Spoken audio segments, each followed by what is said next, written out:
Pace up. Learn and grow.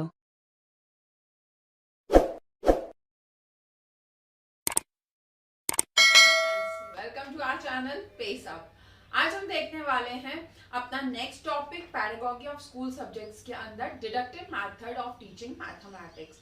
Deductive method के बारे में मैंने पहले भी वीडियो बनाया है और वो आपने देखे भी होंगे शायद चैनल में, अगर आप जाके देखेंगे। लेकिन इस वीडियो में मैंने आपको समझाया भी मैथमेटिकल एग्जाम्पल लेकर है, तो ये आपके मैथमेटिक्स के काम में भी आएगा। और अगर आप कहीं और इसका आंसर लिखना चाहते हैं किसी और सब्जेक्ट में, तो भी ये वीडियो आपके लिए बहुत यूजफुल है। तो वीडियो स्टार्ट करने के पहले अगर आपने चैनल को सब्सक्राइब नहीं किया तो सब्सक्राइब कर ले, ताकि आगे आने वाले वीडियोस आपको हेल्प करते रहें आपके एग्जाम्स के लिए। तो चलिए स्टार्ट करते हैं डिडक्टिव मेथड। एक्चुअली में डिडक्टिव मेथड क्या होता है? डिडक्शन का मतलब ही है टू कम डाउन, यानी स्टेप बाय स्टेप हम किसी चीज में फाइनल रिजल्ट तक पहुंच रहे हैं। टू कम डाउन, डिडक्टिव का मतलब ये है। किसने दिया है ये मेथड? ये एक ग्रीक फिलोसोफर एरिस्टोटल ने दिया है ये मेथड, जो फाउंडर है इस मेथड के। Come down. In this method, formulae, theorems, principle are stated and then example are solved by the teacher and by the pupil.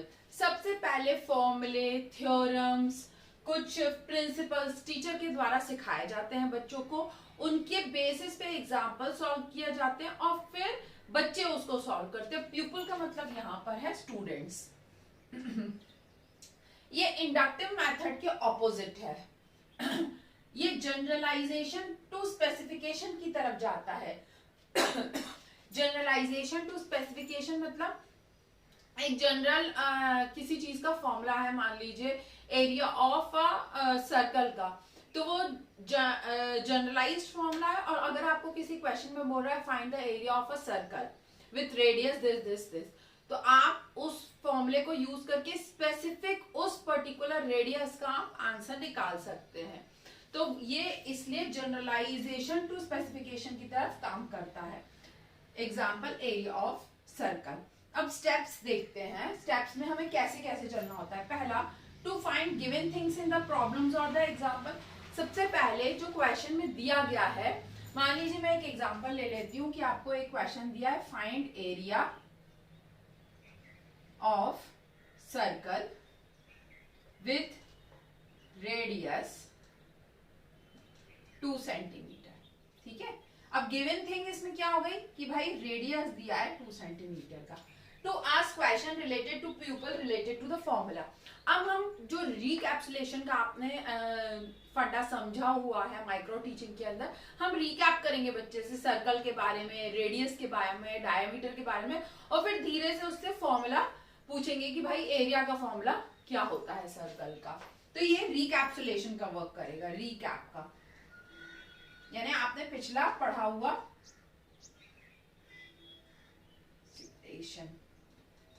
ठीक है। To write formula on background by using other teaching aid. अब किसी और add के through आप teaching formula board पर लिखेंगे। मैं यहाँ पे डायरेक्ट लिख रही हूँ, आप किसी भी तरीके से चार्ट से या किसी चीज से समझा सकते हैं। Put values of the terms in the formula. आप फॉर्मूले के अंदर आर की जगह पे क्या रखना चाहिए अपन को? 2 का स्क्वायर।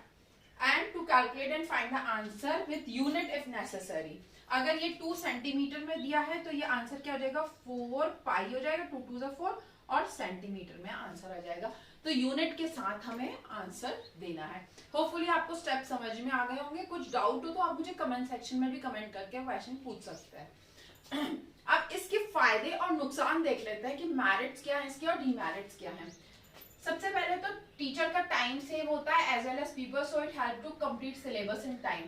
स्पीडली कंप्लीट होता है ये, क्योंकि फॉर्मूला पता है, टीचर फॉर्मूले के बेस पे क्वेश्चन सॉल्व करके बच्चे भी समझ लेंगे कि फॉर्मूले के बेस पे है, इसलिए ये टाइम सेविंग है।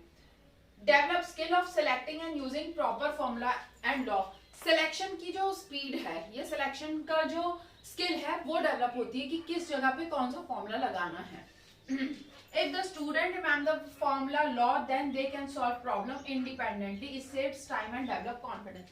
अगर स्टूडेंट को फॉर्मूला याद है तो वो जल्दी से जल्दी क्वेश्चन समझ के और फट से फॉर्मूला अप्लाई करेगा और आंसर निकाल लेगा, जिससे उसका टाइम बचेगा।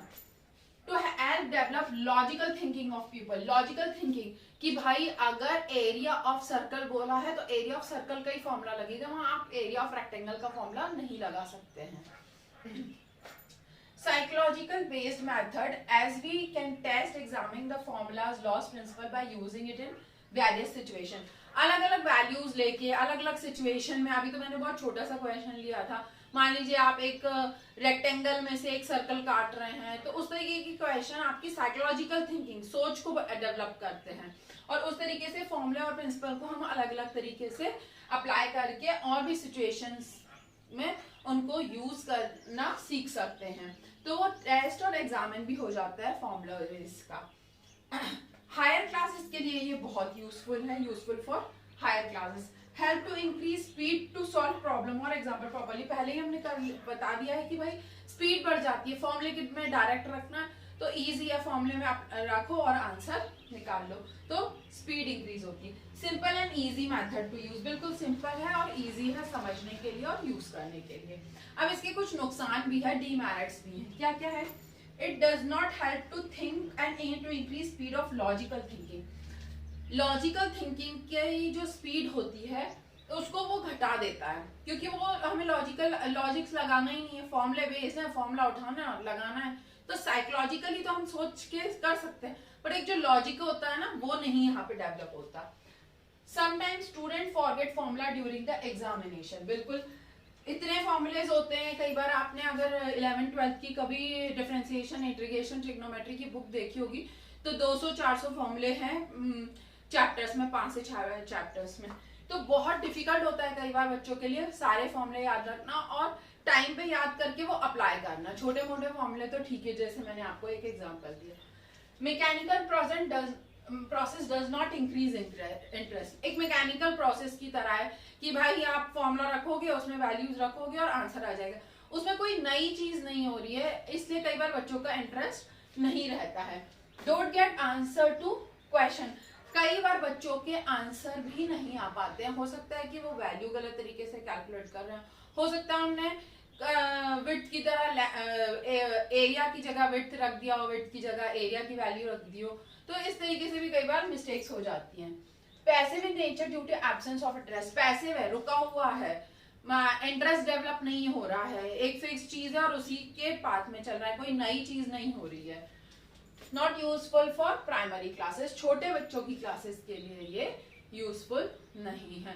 आप देखेंगे छोटे बच्चों में बहुत कम प्री प्राइमरी में फॉर्मूलेज नहीं होते हैं। तो इस तरीके से हमारा टॉपिक कंप्लीट हुआ, deductive method of teaching mathematics.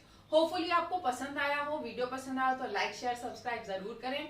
कुछ डाउट हो तो कमेंट सेक्शन में कमेंट करें या फिर मुझे मेल कर सकते हैं butkulshweta@gmail.com पर। नेक्स्ट वीडियो तक के लिए thank you and bye bye.